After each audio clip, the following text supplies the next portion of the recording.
Assalamualaikum warahmatullahi wabarakatuh. Waduh. Nama budaya. Assalamualaikum, saya balas nama budaya nggak masalah kan gitu. Oh, sebentar. Nama budaya. Itu artinya apa? Nama budaya seperti assalamualaikum juga. Jadi artinya bisa semoga demikian adanya. Itu harapan ataupun hal-hal yang baik semoga terjadi gitu. Oh, oke. Nah. Wow. Bante, salam kenal. Saya Sato. Kenal. Kita baru kenal tadi ya? Baru kenal tadi. Iya. Dan kita sudah ngobrol banyak tadi. Ya, karena kita tadi bisa kenal. Kalau dalam apa yang saya pelajari ini ada perkenalan di waktu-waktu sebelumnya, maka kita sekarang bisa ketemu. Oh gitu. Jadi ada ikatan, bisa dibilang bahasanya kama masa lampau itu kita ada ikatan, maka kita bisa ketemu. Seseorang yang tidak berjodoh dan tidak ikatan masa lalu akan sulit untuk bertemu. Oh, itu ajaran Buddha? Ya, itu ya universal sih. Kadang ketika kita ketemu orang lain, oh kita berjodoh ya, bisa ketemu kan gitu. Kalau kita tidak berjodoh nggak ketemu. Tapi itu ada hubungannya sama masa lalu, maksudnya? Ada masa lalu. Kalau di dalam ajaran Buddha ada istilahnya kelahiran kembali dan lain sebagainya, itu pasti ada. Oh. Bahkan saya sama Mas Santo pada hari ini kita bertemu, berarti ada ikatan masa lampau yang mungkin ada kedekatan. Wah. Keluarga atau teman atau sahabat. Wah. Di masa sebelumnya. Wah. Saya merinding. Iya, bisa saja mungkin dulu ya teman, saudara, keluarga. Intinya sesuatu yang pernah kita jumpai di masa-masa lampau, pasti saat ini kita berjumpa sebelum kita benar-benar mencapai, bisa dikatakan kesempurnaan lah. Tidak lagi menjadi makhluk ataupun sudah tercerahkan. Oh, oke. Jadi begini Bante. Ya. Saya muslim nih, ya kan? Saya muslim sebagai penduduk mayoritas di Indonesia, ya kan? Saya tetap minoritas ya. Di sini. Iya. Nah, jujur kalau dari saya sendiri, saya suka bingung bedain Buddha sama Hindu. Buddha dan Hindu kadang kebalik. Hari besar Buddha gue juga lupa. Kalau hari besar Buddha Waisak. Kalau Hindu Galungan. Apa? Tergantung. Galungan itu kan hanya ada di Bali. Ketika di di India nggak ada. Nyepi juga di Bali kan? Di Bali, kalau di India di Bawali ada juga. Nah, itu biasa. Sebenarnya beda atau? Sebenarnya kalau bisa dikatakan Hindu Buddha itu satu hal yang tidak bisa dipisahkan ya. Itu bagi orang-orang Buddhis yang mungkin orang India. Agama apapun, Hindu itu menjadi satu kebudayaannya. Misalnya walaupun itu dia Islam, Kristen, Buddha apapun, tetap Hindu itu sebagai kebudayaan tradisi. Misalnya kalau kita di Jawa, Kejawen, di Sunda Wiwitan, walaupun mereka agama apapun, Islam apapun, tetap budayanya ada. Sama seperti bahkan ajaran-ajaran Buddha itu sebagian besar terpengaruh dari ajaran-ajaran Hindu. Nah gitu. Jadi bisa dikatakan transformasinya dari agama-agama itu, bahkan Hindu itu sebenarnya kan transformasi ke agama-agama lainnya yang sekarang ada. Misalnya mungkin ya Buddha, Islam dan beberapa agama yang masih ada kebudayaan Brahmanisme dan lain sebagainya. Saya rasa masih ada hubungannya dengan Hindu itu sendiri. Oke. Menarik juga. Tapi saya tadi di WhatsApp sama di MIG. Iya. Kan, kesini dong, mau ketemu Bante. Terus nggak kepikiran, ini Bante siapa gitu? Maksudnya nama orang atau apa gitu? Itu apa? Bante tuh? Bante seperti panggilan ya. Kalau Bante kalau di dalam agama Islam itu seperti kiai. Kalau di di Katolik seperti Romo lah ya. Romo gitu. Nah, boleh tahu nama Bante asli? Nama asli sesuai KTP Sukawi. Sukawi. Ya Sukawi ini baru dibuka pertama kali di channel ini ya. Walaupun tapi itu nama asli. Nama asli. Nama asli Sukawi. Nama bantainya Bante Dirapunyo. Oh, jadi kalau kita orang Buddha mau jadi bante gitu, biasanya nama asli tetap ada, kemudian ada nama menjadi bante itu dikasih nama dari guru kita. Oh iya. Nama Buddhisnya lah gitu. Bahkan umat-umat Buddha biasa, misalnya sahadatnya lah, itu namanya Wisudi Tisarana dan Pancasila, menyatakan seperti perlindungan kepada Buddha, Dhamma dan Sangha. Buddha itu ya sesosok Buddha, Dhamma itu ajarannya, kemudian Sangha itu komunitas atau perkumpulan para bante, para biku. Nah, di situ umat Buddha ada nama secara KTP, ada nama Buddhisnya. Nama Buddhisnya. Nah, cuma nggak digabungkan di KTP gitu. Oh. Ada kartu umat Buddha. Nah, itu namanya biasa nama asli siapa, kemudian nama Buddhisnya, kemudian artinya. Oh, kalau tadi artinya apa? Dira itu kebajikan, punyo itu dari kata punya. Itu jadi kehidupan saya itu hasil dari kebajikan yang pernah saya lakukan. Wow. Itu salah satu arti, karena ada beberapa arti itu kan dari bahasa Pali. Pali itu bahasa India kuno yang dipakai dari zaman Sang Buddha.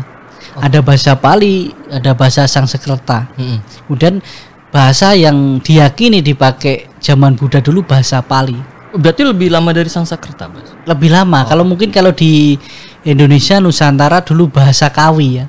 Bahasa Kawi dulu sebelum bahasa Indonesia ada kan bahasa Kawi. Nah, seperti itu. Jadi dira itu bisa dikatakan kebajikan ataupun cahaya.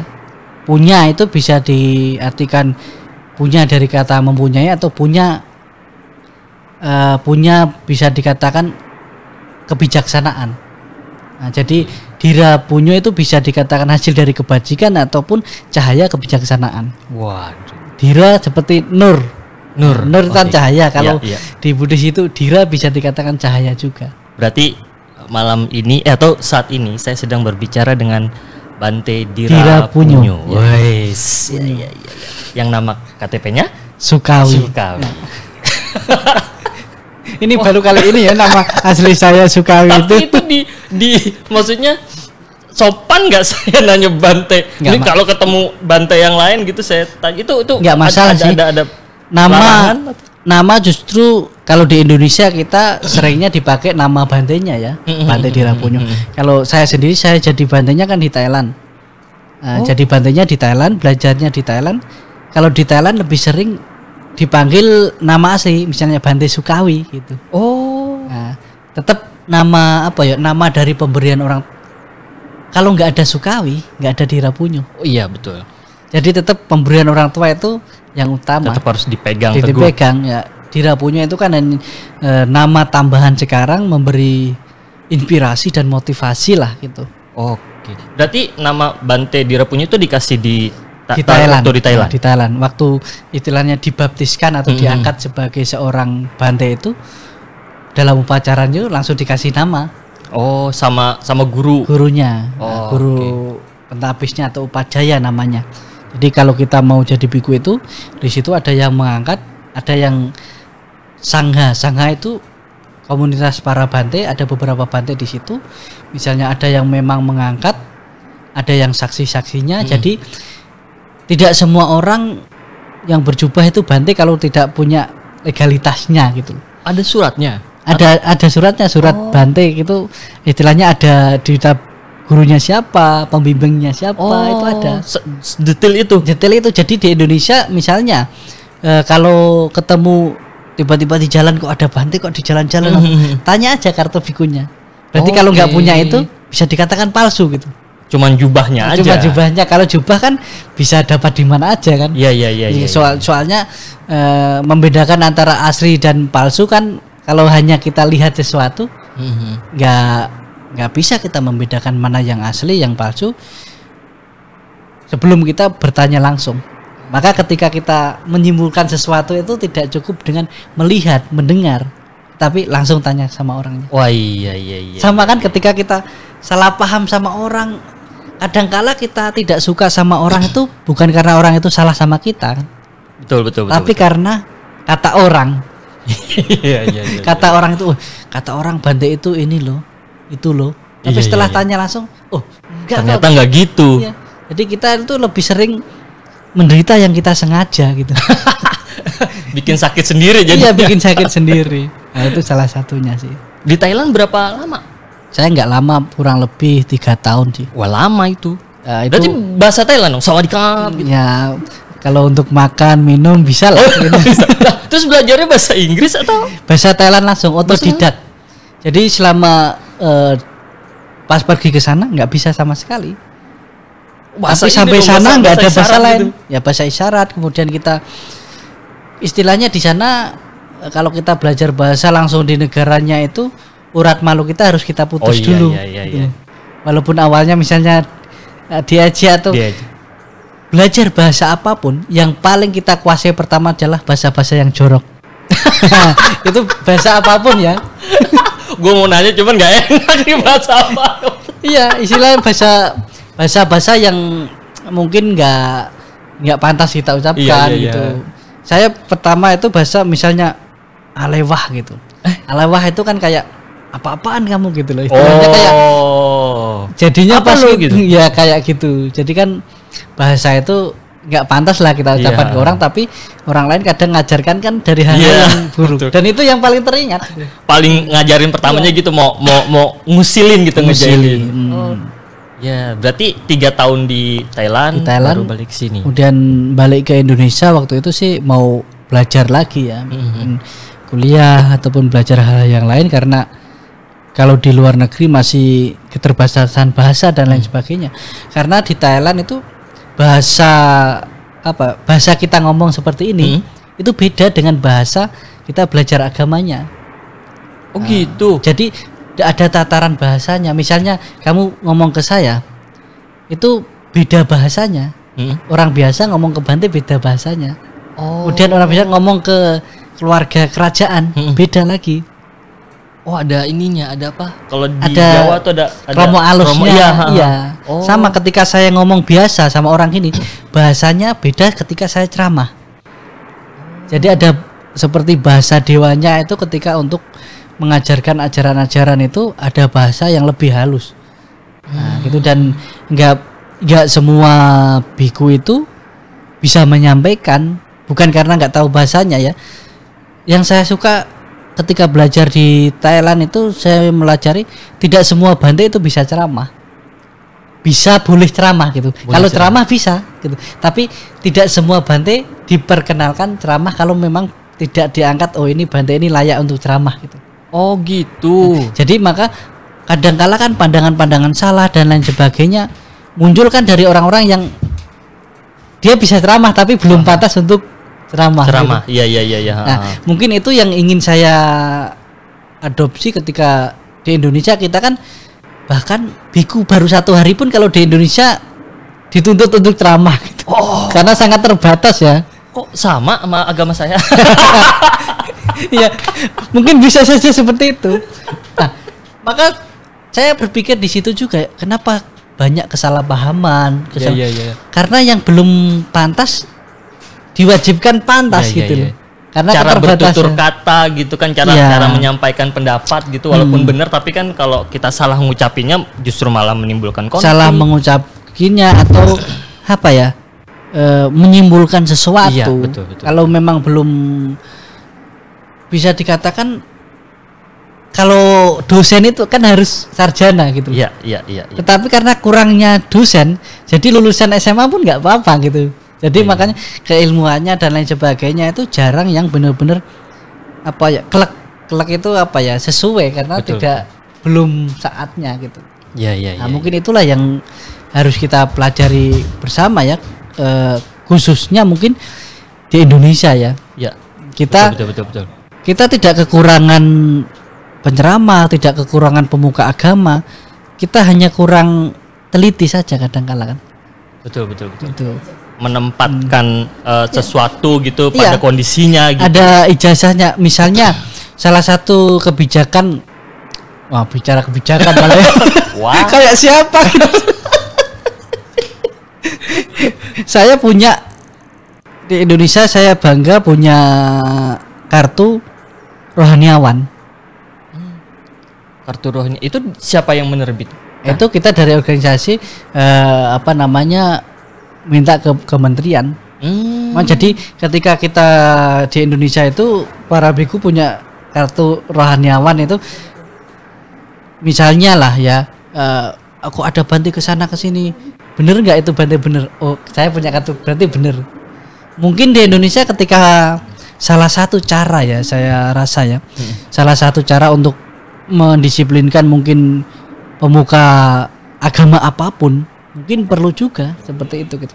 Jadi nantinya ada loh syarat-syaratnya untuk berdakwah, berceramah atau berkhotbah dari agama apapun gitu. Iya. Nah, berarti sebentar, ini menarik karena kan kalau setahu saya Kementerian Agama mau bikin peraturan ustadz bersertifikasi gitu. Mungkin sama dari situ juga sih. Nah, itu kalau dari Buddha sendiri udah ada sebelumnya seperti itu atau? Ya, sudah ada, karena itu mungkin maraknya kejadian bisu palsu dari luar negeri yang mungkin di sini minta-minta lain sebagainya, justru malah kayak bawa proposal, kemudian minta-minta ke mungkin umat-umat lain sebagainya. Masuk Bante kok minta-minta bawa proposal lain sebagainya gitu, karena tidak itu kerjaan kita gitu loh. Maka jadi ketika kita mau memperbaiki suatu hal, kita harus memiliki satu kebijakan yang memang kesepakatan bersama gitu. Itu salah satunya mungkin. Wah, Bante, penasaran. Ini kalau misalnya dari sisi Buddha sendiri menggambarkan gitu kehidupan setelah mati itu seperti apa? Kan karena kalau di saya nih mulai berat deh. Lah ya. Iya.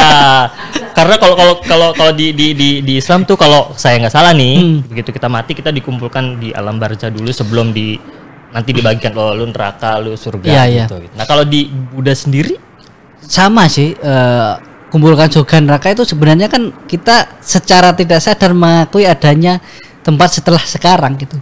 Ya, betul. Sedangkan di Buddha sendiri mengakui hal itu, tetapi konsepnya surga neraka itu bukan hanya satu loh gitu.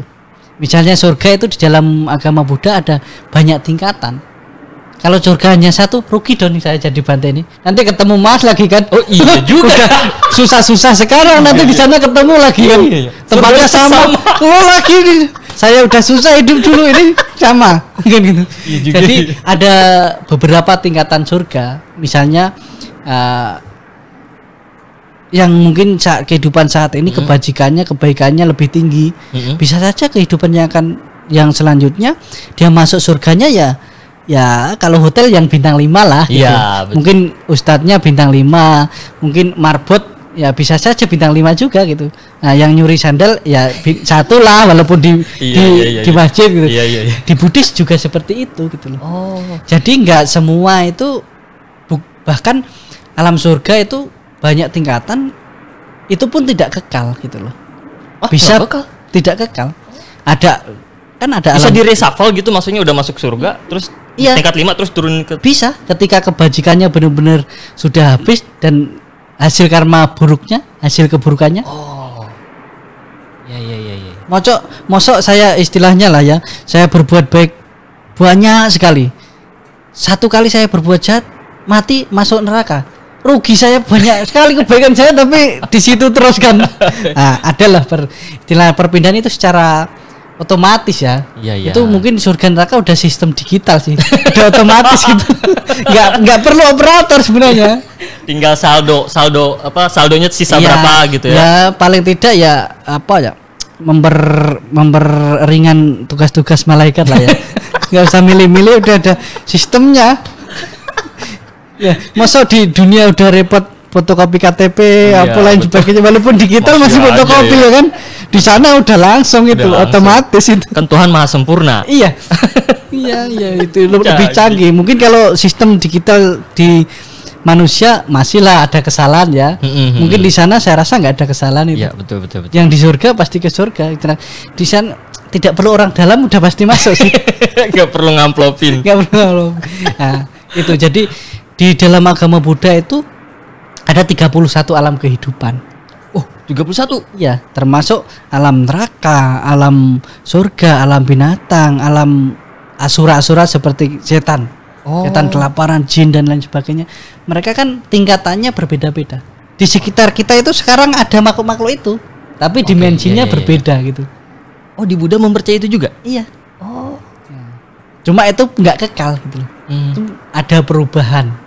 Suatu saat juga ketika mungkin saya bisa menjadi manusia sekarang, ya karena kebajikan-kebajikan dan kesalahan saya di masa lalu. Maka sekarang itu bukan hanya menikmati, tetapi bukan hanya menikmati hasil yang baik, tetapi saya juga harus menanam lagi gitu. Kalau kita hanya menikmati, nanti tinggal susahnya gitu loh. Tapi kalau di surganya Buddha itu ada bidadari. Nah, itu lebih dari itu sih sebenarnya. Lebih dari itu. Cuma bukan kenikmatan bidadari duniawi gitu ya. Gitu. Saya jadi bandai pun bukan karena ingin dapat bidadari di sana ya. Tapi ada penjelasan, ada kondisi yang membahagiakan. Lebih membahagiakan. Tetapi itu pun tidak kekal, karena tujuan umat Buddha itu bukan surga, tetapi pembebasan di luar 31 alam kehidupan tadi. Tidak lagi terbentuk, tidak tercipta, tidak terlahir, mutlak. Istilahnya kalau dalam bahasa Jawanya apa dulu, manunggaling kaulo Gusti, itu bersatunya kita itu dengan Tuhannya, dengan Allah. Jadi saya itu tujuannya itu ada tapi nggak ada tapi ada. Itu sudah melampaui konsep. Gitu. Kalau masih ada, berarti masih ada kondisi suka duka gitu.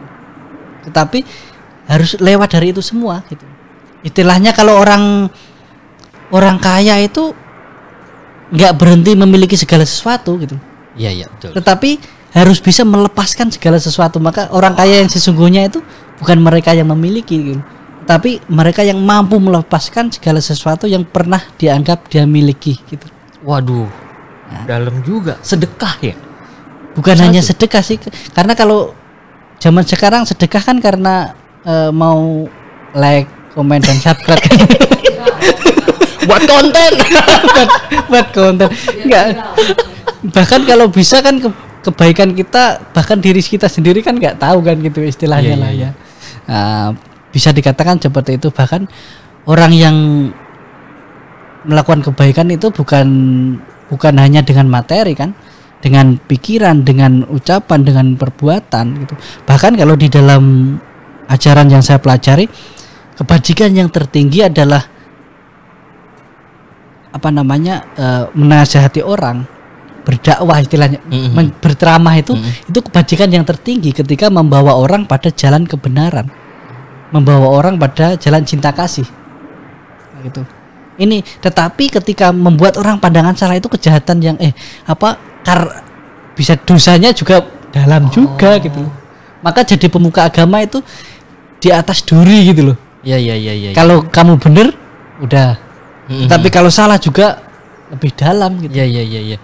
Justru saya pernah juga dengar ceramah dari guru gitu. Justru malah kalau kiai dan ustadz itu tanggung jawabannya lebih besar gitu. Belum tentu juga dia gitu. Paling masuk surga duluan, paling masuk surga. Bahkan ketika saya tanya sama ustadz saya kan itu kan, walaupun saya kacau nih. Ustadz saya lah gitu kan, ketika bahkan seorang ustadz itu bertanggung jawab atas ulamanya kan gitu loh. Iya. Sama biku juga bertanggung jawab atas apa yang diucapkannya kan gitu. Apa yang saya ucapkan itu yang menjadi tanggung jawab saya.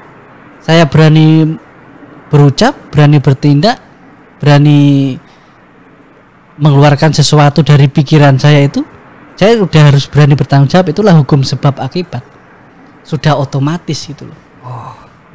Wah, keren. Dan kadangkala yang lucu kan kita protes dengan apa yang kita buat sendiri gitu. Kita suka, duka, menderita, sebenarnya segala sesuatu itu kan diciptakan oleh diri sendiri. Iya betul. Pikiran itu pelopor, pikiran pembentuk, pikiran pencipta dari segala sesuatu kehidupan kita. Iya. Tapi kalau ada nggak enak kita protes ke orang. Kalau ada yang enak kita lupa sama semua orang gitu kan. Kita protes kerja capek gitu ya. Tapi mau kaya gitu. Nah itulah. Jadi kadang-kala seperti itu. Bante, kalau ngelihat Bante sama Buddha tuh yang salah satu yang terbersit gitu kehusuan dalam beribadah gitu. Meditasi gitu. Meditasi. Itu sebenarnya bisa diterapkan saya sebagai yang bukan Buddha atau khusus orang Buddha aja gitu. Meditasi itu sebenarnya kan nggak ada agamanya ya. Oke, iya betul. Meditasi nggak ada agamanya. Kemudian ketika kita berbicara meditasi, kita berbicara tentang kesadaran. Ketika berbicara meditasi, kita bicara tentang pikiran. Hendaknya orang yang ingin mengembangkan pikiran dan kesadarannya, berarti mereka harus belajar meditasi gitu. Caranya untuk menjadi seperti yang tadi Bante omongin apa? Langkah awalnya gitu. Langkah awalnya misalnya menyadari apa yang sedang kita kerjakan, yang sedang kita pikirkan. Kita istilahnya kita belajar untuk fokus pada apa yang sedang kita pikirkan. Meditasi itu melihat pikiran kita sedang berpikir apa yang sedang kita pikirkan, itulah yang harusnya kita pikirkan. Itu aja udah pusing kan ya. Bante juga kalau saya suruh ulangi bisa. Meditasi itu melihat pikiran kita yang sedang berpikir memikirkan apa, itulah yang seharusnya kita pikirkan. Oke, gitu. ya. Sekarang lah misalnya Gimana? Mas Anu tanya ke saya gitu. Tetapi tidak seluruhnya kadang pikiran kita itu pertanyaan itu kan. Iya betul. Bante, meditasi itu apa sih? Tapi tadi saya belum buka puasa, kayaknya ada ikan yang tadi di meja. Wah, jangan-jangan dimakan kucing. Kita lagi ngobrol tapi pikirannya di sana gitu. Ya. Ini loh yang harus kita latih. Ketika kita sedang berbicara, pikiran kita di sini, sedang minum, pikiran kita sedang minum, sedang makan, pikiran kita sedang fokus. Jadi meditasi itu melatih kesadaran kita. Maka orang yang meditasi dia udah S3. Sadar setiap saat. Tadi gua lagi mikir S3 sadar setiap saat. Sadar setiap saat. Kalau kita nggak sadar, kesadaran kita lemah aja, kita nggak fokus kerja apapun gitu. Iya. Maka ketika kita bekerja, sukai pekerjaan, fokus pada apa yang kita kerjakan, sebenarnya nggak terlalu sulit dan nggak terlalu membuat kita capek sih. Jadi ya menarik. Jadi gini.